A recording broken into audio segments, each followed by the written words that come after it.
Christina's herp derp, though. No, it doesn't. Well, until I clear See, because we've already been going for 17 seconds. Yeah, no, we've only been live for 8. Oh.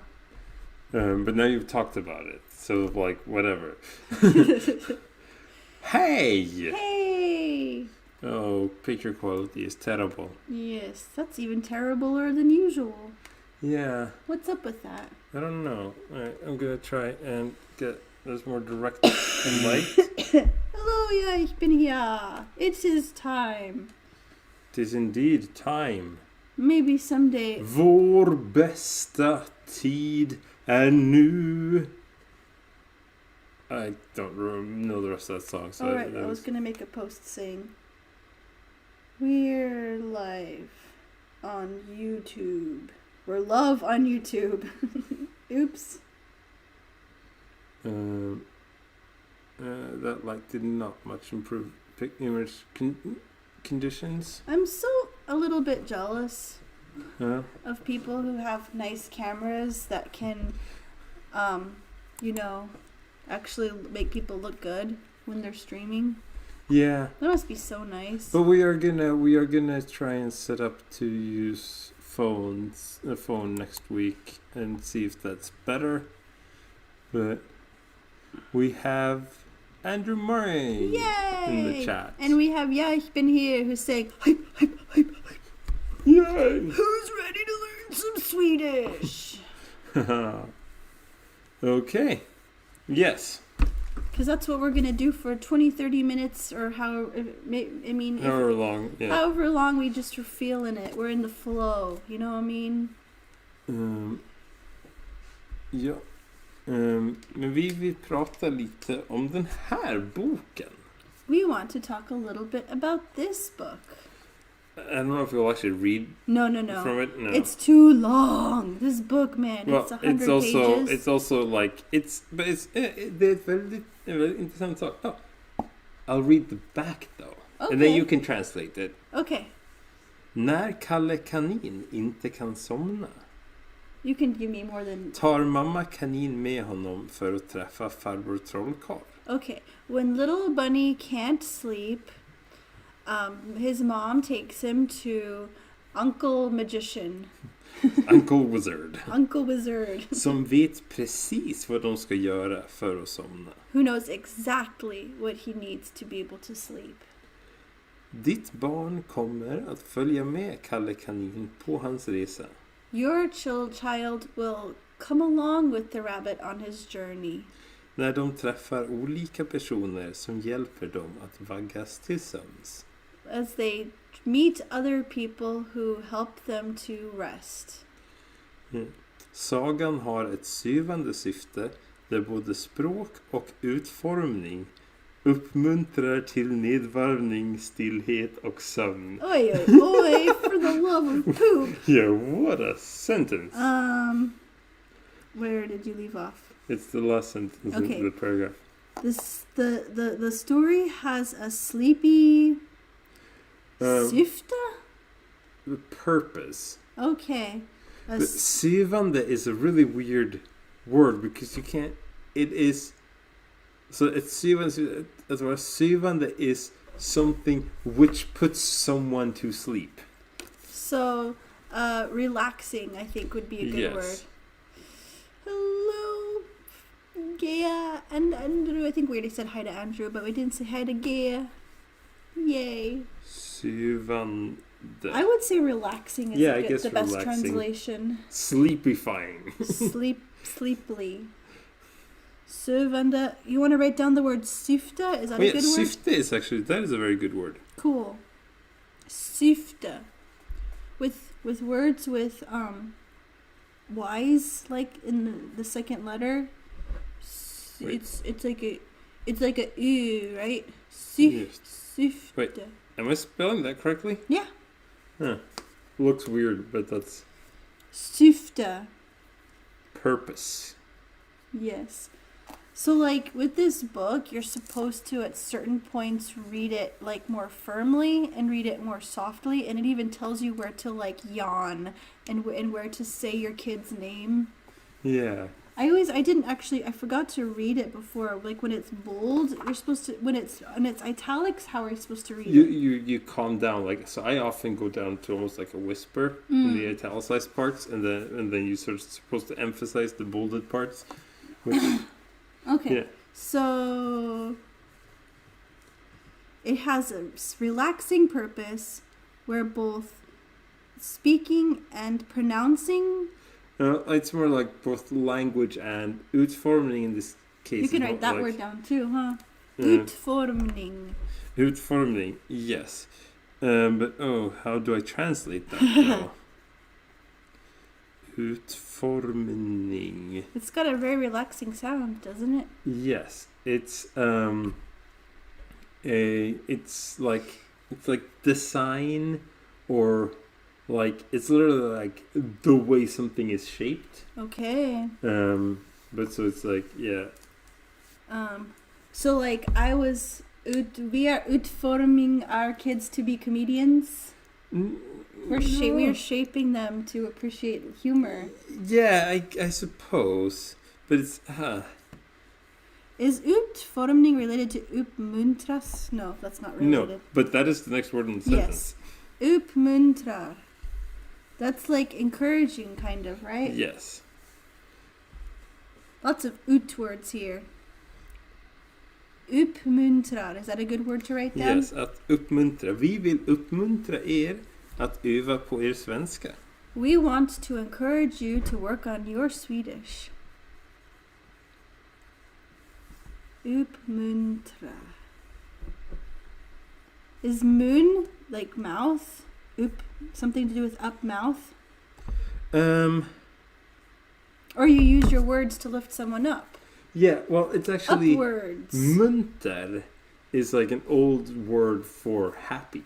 Oh. So you're just up happying people. You're lifting their happiness up. Yes. Att uppmuntra. What's the difference between that word muntra and lycklig? It's lycklig is more like joyful, I guess, and munter is more. But again, munter is an old timey word that's not really used much anymore, so it's sort of hard to say.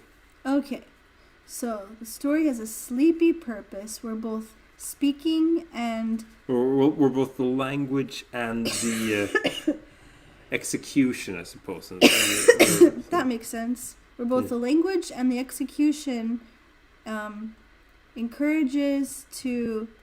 Oh goodness, I have no idea what nedvarvning is. Yeah.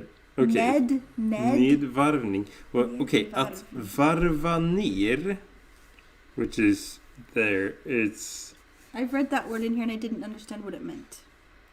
Att varva ner is okay. So, is basically to. When you talk like gå ner I varv, like that's usually referring to like a machine. You're talking about like we're talking about like rotations per minute. Like varv is a varv is like a rotation. Okay. So basically, you're saying that you're downshifting the gears, or you're lowering, like, so like it comes from like. So it's basically just like calm yourself. Yeah, like it comes from like you talk about engines, like you att varva ner. An engine is like you decelerating. Yes. Yeah, that's pretty much it. Yay! Yeah. I figured it out. So it's encouraging to decelerating. Stillhet och sömn is quietness and sleep. Yes. You should write stillhet. Yes, stillhet. Now, because Morton's obviously a little bit better at this than me, because it's the language he was born speaking, I want to go first and give you a bit of the experience of this book. Yes. And then Morton can. Stillhet, stillness. It's such a nice word, stillhet. Yes. I think also because the word still is the same as still, so there's that familiarity that makes it even more pleasing.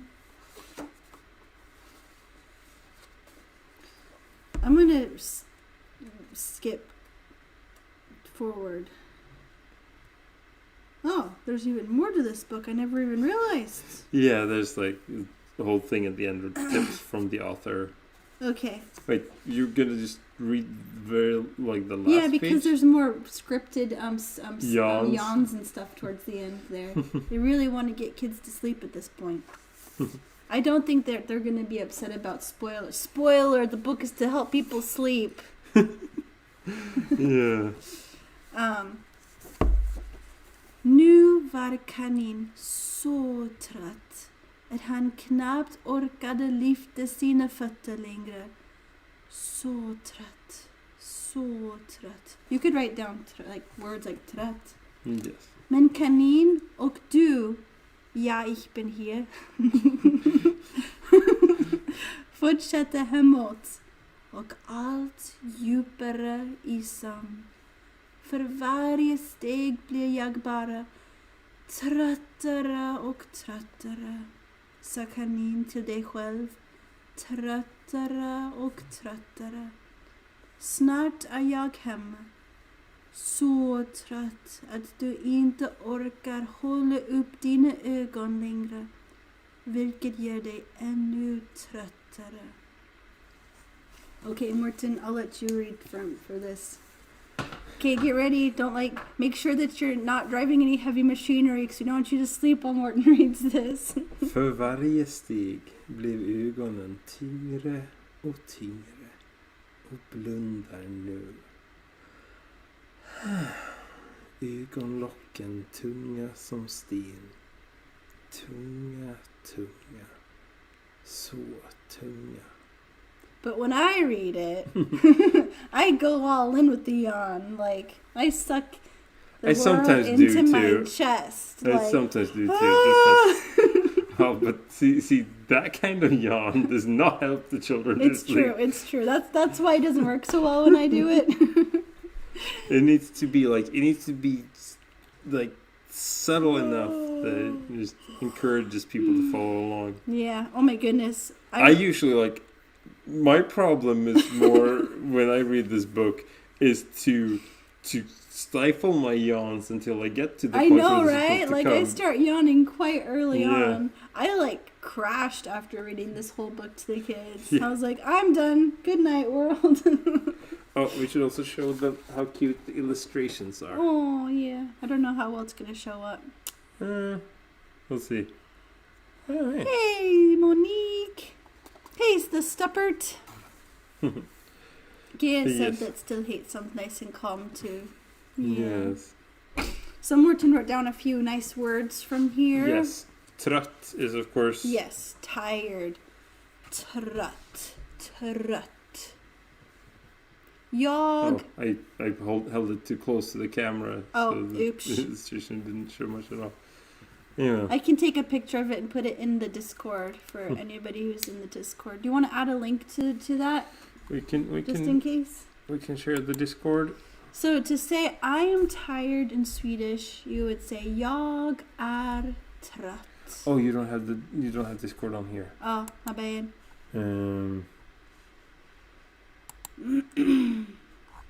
So I don't know. Oh, well. If anybody wants it, maybe ich bin here could leave a link. Drop a link, because you're a tech-savvy person. Is that Swedish or German? Person? That's Swedish. Yes. Okay. What does knappt orkar? No, I know orkar. I know orkar is like when you have energy. Yes. So, what does knappt mean? Barely. Barely. So would you say jag har knappt orkar? Yeah, or jag orkar knappt. If you're saying jag har, then you say jag har knappt Wait. In which, if we're talking past tense, is jag har knappt orkat. Yes. That's way too much grammar. Why does languages be so complicated? So knappt is barely. Oh, there was another phrase in here that I like. It's like not one that's gonna come up very often, but but I like it. Oh, let's talk about yawning. I'm like, wake up. Ögonlocken är tunga. So this is eyelids are heavy. Yes, the eyelids. Can are you heavy. say that for The pronunciation? eyelids are a tongue. Yes. Yeah. Tunga is also the word for tongue in Swedish. So can you say ögonlocken är tunga? Ögonlocken är tunga. I definitely never heard the word ögonlocken before this book. Yeah, because it's something that comes up a lot. No. But maybe if I watched Swedish makeup artists, I would hear that for that. But since yeah, I don't own makeup or care about it. Yeah. Ögonlocken är tunga. Är din ögonlocken tunga just nu? Är dina ögonlock tunga? Oh, okay. Är din ögonlock? No, dina. That's what I said. Är din ögonlock tunga? Yeah, I can hear. So yeah, they're. Word. Maybe there's something that's like not allowing. Oh. Links. But then it should give us a thing of telling us. It should be like, do you approve this? Maybe it's stuck in the internet and it's working. Internet it's limbo. waking through the tubes of. Yes. Or interneting. But then I feel like it should also have told him that it wasn't. Oh well, we'll see. Anyway. So something that's really. Kitty tappade sin halstablett. Katie dropped her cough drop. Thank you. It's fine. I was sick for a few days there, for like a week. It was not fun. Thus, the lack of live stream last week. Yes. It was really annoying. Yeah. I did a lot of sleeping. I didn't need that book to sleep. Men du mår bättre nu. Ja, mer eller mindre. More or less. Did you want to see if you want to find some more phrases through the book? Is there something in Swedish that you would like to learn? Let us know. But otherwise, we could also move Just on. skip to the fun stuff. Yeah. Yeah, that's fine. Doesn't We are have to be. over 17 minutes into the live stream anyway at this point. Yeah. So, I gave it a very generic title. We were itinerant actors. We were. Yeah. Like when I said, glad you were feeling better this week. Me too. My highest temperature was 105. I didn't know humans could go that high without dying. Yeah, and that was on the Tuesday last week. Yeah. So that was where I was like, we're not doing the live stream this week. I briefly wondered if I was dying. Did you wonder if I was dying? I didn't think you were dying, but I was sort of worried that I would have to take you to the hospital. But then, but it was just like, I'm like, okay, you're gonna take a painkiller now. We need to get this fever down a bit. I was like, sometimes I would lay down. Sometimes when I was feeling crazy, I would sit on the couch, but that was really exhausting. So then I'd go back to laying down. So Morton. But yeah, like there was this thing that I told you that I had seen somewhere on the internet. It was like brain going, hey, immune system, what's going on? Oh, well, there's an intruder, but it's okay. We got it covered. We figured out the intruder cannot survive for prolonged periods at elevated temperatures. And the brain goes, okay. Here's the thing, though. I can't survive at prolonged periods at elevated temperatures. Hadn't thought of that. What number was that? We don't know. Well, we do know. It we was do know. not COVID. Yes, it was not. It was not the scary virus. It was some virus or other. Or bacteria or something. We have no clue. It was just, it knocked her out completely, and the rest of us in the family, so we had like a little bit of symptoms, but nothing too bad. Yeah, 105. So it was actually, it was even slightly higher than that. It was like, Are you for reals? so it was like 105 and a half, I guess. Dang. Hey, Gabby. Thanks. Because I think your highest temperature was 41. Dang. Which was where I was like, we need to get something in you immediately. That's not. I was freezing. I was like bundled up under every single blanket. And then when I felt up to sitting up, then I was like not doing anything and sweating profusely. Good times. Good times. Yeah. But anyway, yes, we were itinerant actors. Yeah. Back in the day. We would make a bunch of phone calls, trying to book programs, trying to figure out where we would perform. But that was when we were on the road. We also had really fun experiences when we were acting for each other in our training times. Yeah. So, would you like to talk about some performing at training time memories, or would you like to talk about performing on the road memories? What do people people want? What would you be interested in? Touring memories, or performing plays in other languages, or performing plays in English for. When we performed for each other, like as a community, Covenant players are the best audience members. Because like we laugh, we cry, we let it all out. Like we feel it. We allow ourselves to feel it deeply. Yeah. And it was so cool too, just that there was such a wide range of material that we worked with. Hey, Luis. Hey. Are you a Louise that we know from like CP, or are you a new friend, Louise? Or just from somewhere else? Let me know how we may know each other if we do. Indeed. But yeah, but like the thing that we had like really intense drama and really weird comedies, and like we did like we did sci-fi romance and all sorts of things. Yeah.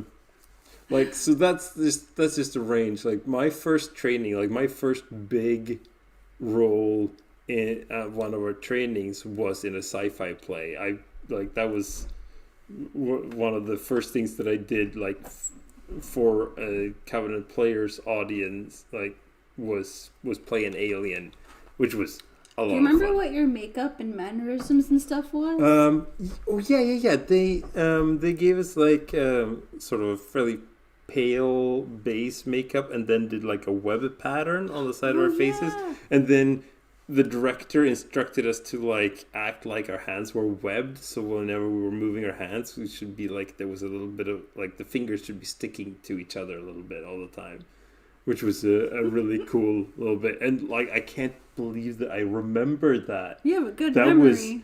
That was this January. That would have been 12 years ago.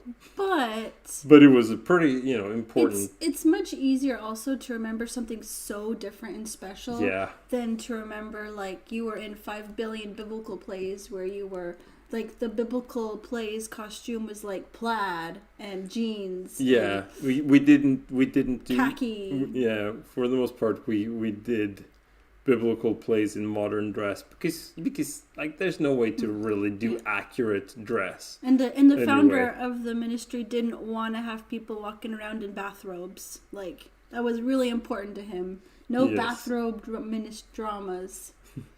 Yeah. But yeah, I did do a lot of. I played played Timothy. I played John Mark. I did both of those several times. Because there were times where I was like the only somewhat young guy around. So then whenever there was a play with the young guy in it, they gave it to me. You got some good roles. I did. Do you remember what you first saw me perform in? Well, I do know I saw you in a biblical play in my training week. Training week, yeah. That was one of the ones that could never be done on the road because there were 8 women, 9 something. It was in a there. lot. Yeah. It was in the days after Easter. Mm-hmm. So it's not even Easter. The days after Good Friday. Yeah, right. So you're right. It was so it was a bunch of hopeless women. So it was all of the biblical women reacting to the fact that Jesus had died all at once. It was heavy. Yeah. Louis says, "How y'all holding up?" We're doing. Yeah, I mean, you just kind of make life work with Morton's school, and I didn't do any editing while I was sick. I didn't have any energy to sit in front of a computer. Yeah. Like this one lady, I'm helping her with a project. That's really meaningful, really cool thing that I'm really glad I can help her. But I had scheduled a time to share some notes with her, but I just huddled under my blankets with the notes and just read them. Yeah, and you were supposed to do a big interview for your podcast series on this channel, and it just... I had to reschedule with Shane Claiborne. Yes. I did not want to be not at my best talking to somebody with such a huge reach. Yeah. Hey, it's Wes. What's up? He just had huge surgery on both big toes. Oh. Those pictures, man, they make me go, oh. Hope everything is turning out all right. Yeah, healing up good. But I wanted to say about all these plays and such, and the wide range, that I loved playing in all these different plays, but I also really enjoyed when I got to direct them. And it's sort of funny that the whole thing though with that range that we, different people have different preferences. Like Katie and I, we had very different kinds of favorite type of plays to do and such. And I especially so I'm a comedy guy. That's just what I do. And there was this one play that is all just rapid fire puns, comedy of errors and puns, just these two. The play was called Please Don't Confuse Me, and it's just two people it's just two characters on stage by themselves, just being completely confused all the time, just constantly misunderstanding each other and just going off on a tangent from a tangent from a tangent. Do you still remember the first lines? Oh yeah, of course I do. This guy's memory is but the nuts. thing was that I had read the script and I was like, ooh, I want to do this play. And so because we could send requests to our supervisors when they planned the training for plays that we wanted to see done or plays that we wanted to do, and I was like, I want this play. And they were like, okay, you direct it. And it was by far the biggest thing I had ever directed for the training, that doing had a proper lot production. Of pages, didn't it? Yeah, but it was it was very quick fire dialogue, so it wasn't as long as it looked like when you got the script because the lines were very short, but it was still pretty significant. But yeah, okay, it goes like this. Who are you? Who do I look like? Ken Maynard? Who's Ken Maynard? Anyone's. No, I mean, who is Ken Maynard? And so on and so forth. And Chuck really liked his who's on first kind of stuff. Yeah, Chuck was the author. Charles M. Tanner. And it was this because it was also he would write a play like that and then not put any sort of stage direction in the script. It was just like, it's two people somewhere, go. And I'm like, okay, that's not very helpful with trying to direct this. And so I was just looking at that and I was like, when would people ever talk like this? And then I was like, when they are very tired. And so I decided to set it at like the breakfast buffet at a hotel at like, so, and it's just the first two people coming into breakfast trying to figure out if they know each other, because it's like at a conference or something. And it worked really well. My favorite bit that I put in there was that at one point, one of them says, like, again, with the comparisons to Ken Maynard, who I think I'm saying that name right, who I found out like was an actual actor who Cowboys. Yeah, like so it's like when it says Ken Maynard was a cowboy, and he goes, a cowboy? Do I look like a cowboy? And I had him pick up a banana right at that line and hold it like a gun. Didn't you also have him use a Oh yeah, he napkin? he had just tied a napkin around his neck like a bandana, and or like a neckerchief, and then the banana gun is like, do I look like a cowboy? And no, and I was very proud of that moment, especially because I'm pretty sure first time we got to that point in rehearsal, the other actor looked at it and went, "Oh, now I see how this play is funny." I can just imagine Henrik's laugh as you directed him. Even though I wasn't there, I can imagine it. Because Henrik has such a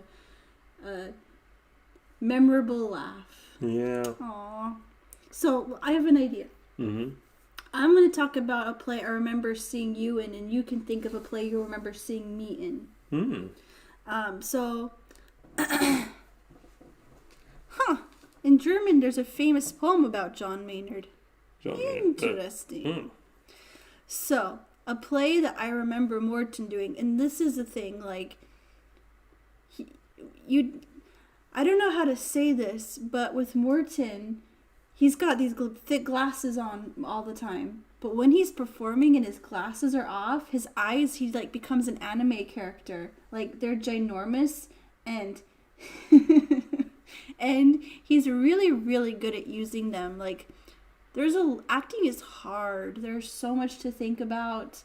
It's so easy to get up in your brain and uncomfortable. So to actually keep your eyes open to the audience, but just to not be like, in Covenant Players, we don't stare straight at the audience. We relate to each other so that it feels more natural. But he's so good about staying open, having his eyes open to the audience. And there's this play where you and John were seeing a plane land. First one down. It was okay. That was set during World War II, and it's like at an Air Force base. It was there was a whole series of plays about the women who worked with the. Well, I think there were two differences. One about the American Air Force, and one about the British Air Force.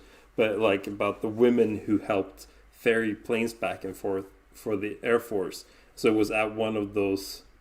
Wait, no, it's not First One Down. First One Down was a different play in the series. I can't remember what this one was actually called. Doesn't matter. Yes. Not like anybody's watching is going to know the name no of one the play knows. or care. Yeah.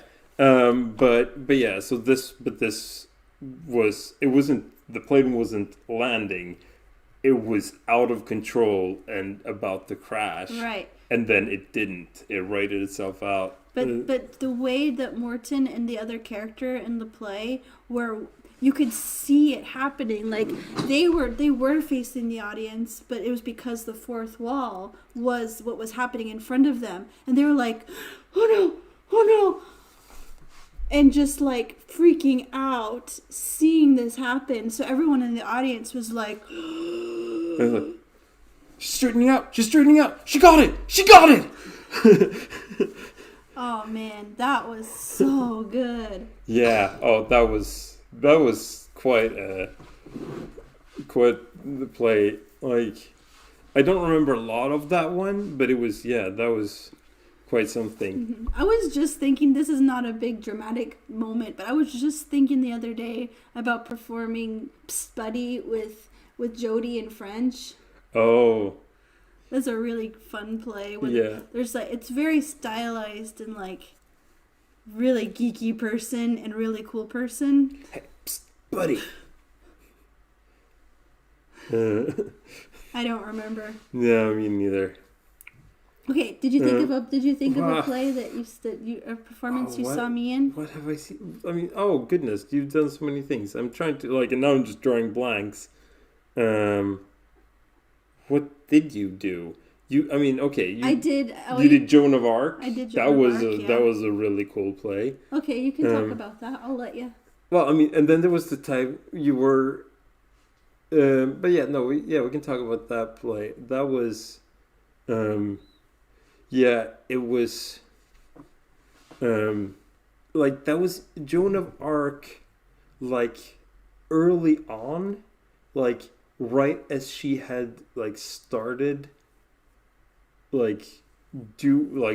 started her work, but had not yet become the leader, unifying leader that she later was.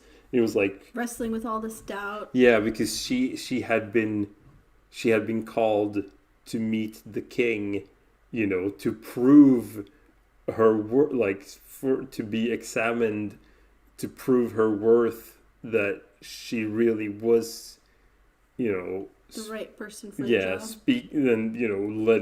led by God and all of that.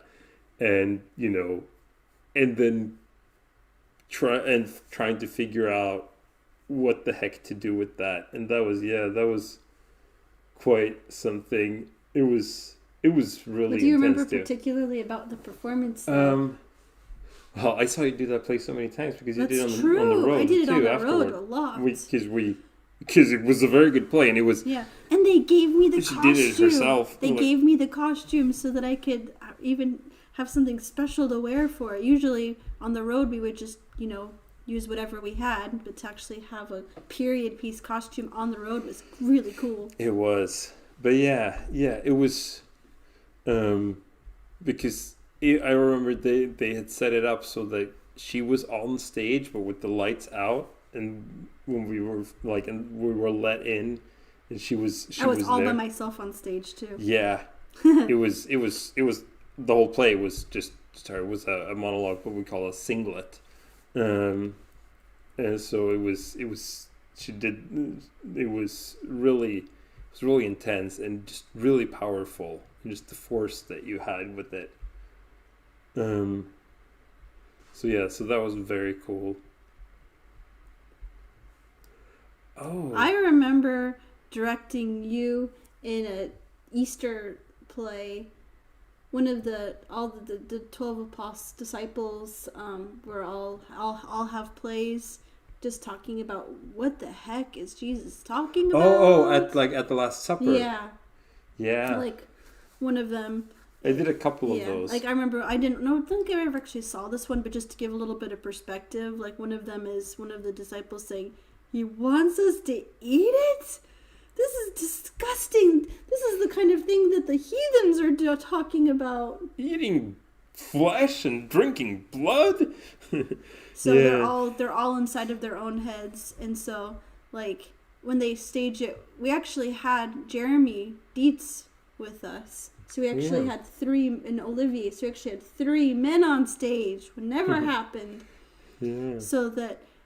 But that was when Olivier did the single, wasn't it? I thought I remember watching you and being so proud because I directed you and because I loved that I was just crying in the front row, and it was a very small church, but I was just yeah. Because being able to direct Morten is so amazing. Oh, that was one of the when we first became leaders out on the road. One of our early play dates we did, our early performances was we were given like the theme at the church of Judas Iscariot. And so then, and he had a play for the Last Supper as well, and which had been translated into German. So I was like, okay, I'm doing this. And it was fairly long. It was like for 3 pages. For being, by yourself on the stage and it was within a month or so of us first going out on the road as leaders for the first time. That was pretty intense, but it was so cool to do that. We pushed ourselves so hard. Yeah. But it was like I couldn't push so much that I wanted to push sometimes about how hard we should work, but some things I didn't need to push you in because they were the things that you were excited about. Yeah. And I just miss that sense of, okay, reading the script and just like, okay, this is the part of the play where it really feels like you need to break the tension or you need to build up the tension, and you say this line while clenching your fist and looking out, and then this thought hits you and you look out that way. Yeah. Those are such good times. Yeah, they were. Oh, but yeah, seeing you do plays. There was a character that you played in several plays in a series of like Wild West plays that were usually the ones that you were in were fairly comedic for the most part. My Belgian husband had to try to put on an American Western accent. Yeah. French speaking, by the way. And I was in some of those plays too, and I was supposed to be Northern Irish, which was I didn't remember that. Well, I wasn't for the first play I was in. That wasn't part of the direction. It wasn't in the script. I didn't do it. Someone told me later that apparently, the first time the character appeared, the first time the play was performed somewhere, the guy playing the doctor was from Northern Ireland and had the accent, and everyone thought it just worked so well. So then they were for the subsequent plays in the series, the character officially was from there and had moved to America recently or whatever. There's a lot that you can forget about the culture of a place. But you saying that just brought it right back to the front of my mind, how in the culture of Covenant players, there were all these rules and all these thoughts about people were very possessive about their characters. Yeah. And just there would generally be someone in the audience who was like, I saw this play when it went up the first time in 1972, and the second time when it went up in 1989, and the fourth time when it went up. And the casts for the different plays and all these different years was this. Yeah. Jim McGinnis, man, that guy's memory is redonkulous. Whoa, that reminded me of another play we did when I got to do when we were in the US, and I got cast in this really big, really complicated comedy that was this mostly physical comedy, The Batman? Yes. Batman as in the military term for a soldier who basically works as an assistant to an officer, not the superhero Batman. Yes. Unfortunately. If anyone watching this was aware that there was any other meaning of Batman other than Caped Crusader, then please let us know. Marie is here. Yes. She is one of the ladies I traveled with. 2 different tours. I did a tour with her as well. Yeah. Yes, not at the same time, though. Indeed. This was all before we were married. Sorry, did I interrupt you or did I interrupt myself? You interrupted me, but that's okay. We used to do that joke all the time where I would say, okay, smack me. And then he would kiss it. But it was so that was an intimidating project all by itself. Batman, that's right. And then it was also going up on a special, we would do certain event evenings during the thing that was both to thank the people in the community who had helped us during training, but also to fundraise for the training. So, and it was going up that, like, I was doing the play that night, which was intense. And then it was also, I was being directed by one of the the leaders for all of Covenant players, who was the person who originally did the role I was playing. So that was a lot of pressure on that. I remember you play. talking about it, that it was just a ridiculous script that was like, at this point, you pull down the tablecloth, but only these papers get wet when it falls, and the rest of them get found at a different point. Yeah. It was like we would say that sometimes Charles Tanner, the Chuck, forgot that he was writing for the stage and not for TV. Like, and you could tell the times that happened. This was clearly something that was written for TV, not for a live performance. But we did it live anyway. We were both directed by him in ridiculous plays, and I think it might have even been the same week that I was in the Outcasts of Flat Poker. Oh yeah, that was a play. This play, there were like 10 women on stage with really, like, they had to be very snappy lines going across, and it's a bunch of ladies, and only like 3 of them actually knew how to play poker, and but they were doing a poker night. Yeah. Like, it was because all of their husbands were off doing something else, so they decided to, like, have a ladies' poker night. Yeah, like, if the men can get together and play poker, then so can we, dang it. Oh my goodness, Wendy. I'll have 3 sevens. You take what I give you. Oh, that was... It was... my character was a lady who was prom queen who never got over it, and I had such big hair, and I just, like, kept putting on mascara, and Mark was like, more. So I had, like, mascara. I think it's a good thing that we didn't have any budget for eyelash extensions, or he would have had me wear those. Maria asked, do you remember when we did that play during CPCC when we were running around the stage? The blind date. Oh, that was before I joined. So oh my goodness. That was us. We had a fight scene. We were like in a pile. Maria got scratched. She was like bleeding, I think. Like in rehearsal. It was because we were just like in a pile. 4 women just in a pile fighting. Oh, the stage violence. Most of the time I heard when they did that play, they would script a fight scene behind the couch so that there would be specific moments of an arm coming up and a leg coming up and a person coming up and pulling them down. Shoe flying up in the air. Yeah. But no, we had a fight just in the middle of the floor.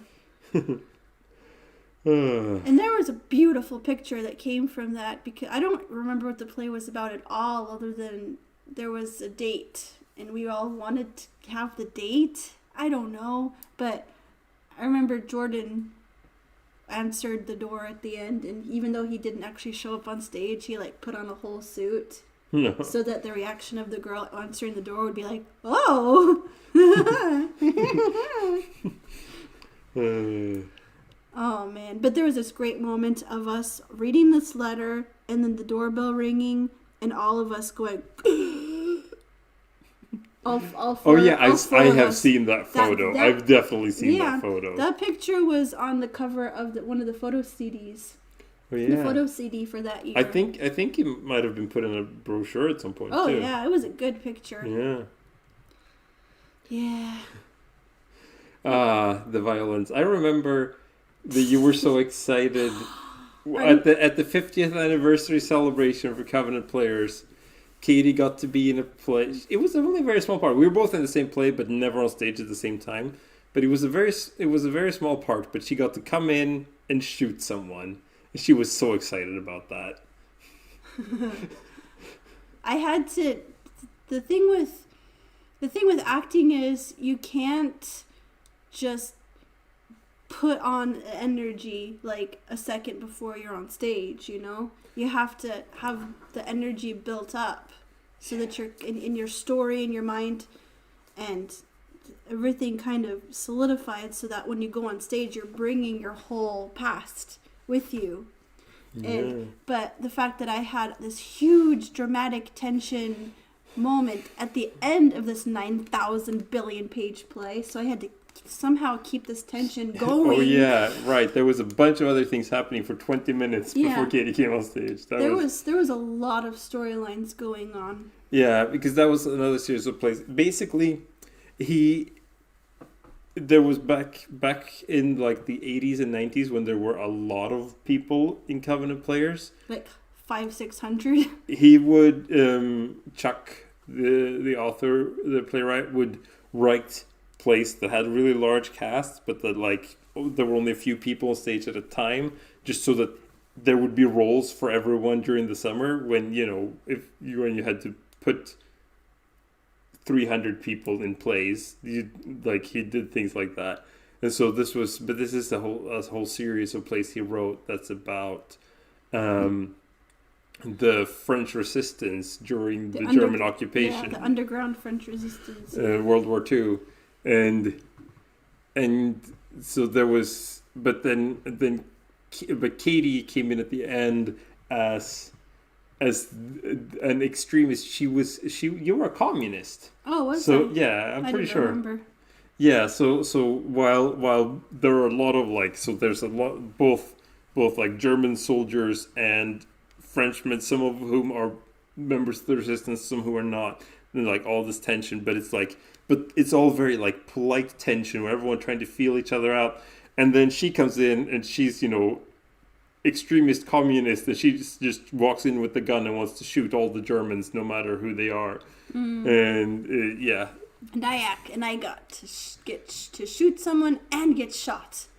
Ha ha ha ha. Such fun. And then the play ended. It was such fun. Yeah. It's always way more fun to play someone who's just way on edge in some way, like emotional, violent, than to just play a person who's just sitting nicely, drinking coffee. I hate coffee. There's a lot of sitting and drinking coffee plays.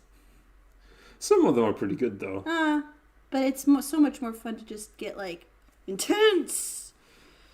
Acting was therapeutic sometimes. Let's read I want to read it nicely. Yeah. Did you guys find that acting was therapeutic? Yeah. It could happen. I mean, it was like, for a lot of people, things like this would just be a hobby. That's something that like they get to indulge in on the weekends or in an evening, and it was like, it was our entire life. Yeah. It wasn't something that we escaped to. It was. But it could still be therapeutic at times. Yeah, like plays where we would yell at each other and we could get that out of our system. Yeah, things like that. But also just to sort of discover aspects of yourself and things like that, where you're like, because even when you're playing someone vastly different from yourself, you still have to, you have to find some way to anchor it in your own experience, and it's to sort of like to just figure those things out. You do learn a lot about yourself as an actor. What is that? There's this thing like, which I think when I heard it, it was like originally applied to writing, but it was just as good with acting, where they'd say, imagine, experience, observation, imagination. You need at least two. Acting is just so hard. Like, I remember when I did that play with Larry Hauser, he was Badger, and I was a former prostitute turned nurse. And I was in love with him. Oh, yes. And Karen Medley was directing me, and she gave me so much good stuff to think about, but it was still just like balancing all these things, like trying to balance in remembering to walk a different way, remembering to talk a different way, thinking about these different character motivations and fears and layers. And I feel like I can only do 2 things at a time, and I've got 15 things in my mind going on. Maria said she loved playing the devil was played Died October 20th. That role was therapeutic. That was fun. Because you can just let loose. I liked to play the devil as this sexy, like me? I don't... Like pretending innocence and laughing. Just a lot of laughing. What's up? No, I remembered that I saw earlier you had found my old pocket watch, which was what I used as a hand prop when I played that character. Oh, did I? Oh, yeah. That's in the red box. Yeah. It doesn't matter. I don't need it. No. But it was just like... You would like time? Yeah, because the whole play revolves around like someone is about to die and there is an angel and a devil who are both there wanting to claim that person's soul, and so then I would use a pocket watch as the devil and like just swing around smugly, look at it like, you have 15 minutes. Things like that. It was fun. Maria gave me the role of the devil, and I wonder who was who. I don't remember what the rest of the cast was. I feel like Michael would have made a good angel. Yeah. I feel like he was probably the angel. Very steady and solid. Yeah. Oh. Are you tired? I am tired. Oh, You've it's been going almost for an hour. Yeah. That's been fun. But yeah, it's funny. We started talking about playing aliens, and now we're talking about playing devils and angels. Yeah. We're futuristic fairy tale. Yeah. Oh, that was the sci-fi romance that we did. It's been so fun watching Star Trek because I get such Covenant player sci-fi play vibes when they just have these tools and they're like beep beep beep beep beep beep. It's like they're practically saying beep beep beep themselves. Well, we just noticed, like when we were watching it last night, there was like we caught Picard, like it was just there wasn't a sound, but like as he was like he had his back towards the camera, but you could see him as he was walking out through the door, like suddenly like opening his mouth wide, and I'm pretty sure that he was just mimicking the noise of the door. Morton giggled like a little kid watching this. Yeah, because it was so perfect, like to see that they were just being silly, and the camera caught it. Yeah. Gabby At loves least I Star hope Trek. that's what was going on. I love it too. Star Trek, man, where have you been all my life? Yeah. But it just looks like so much fun to play with these toys, these silly little props. Yeah. I seriously want to take the ear... the thermometer and like take it out in public and pretend like we're gonna set our phasers to stun.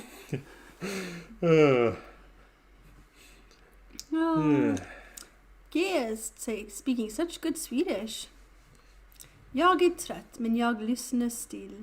Except still doesn't fit there But in everything Swedish. else was really good. That's because that's the English still, not the Swedish still.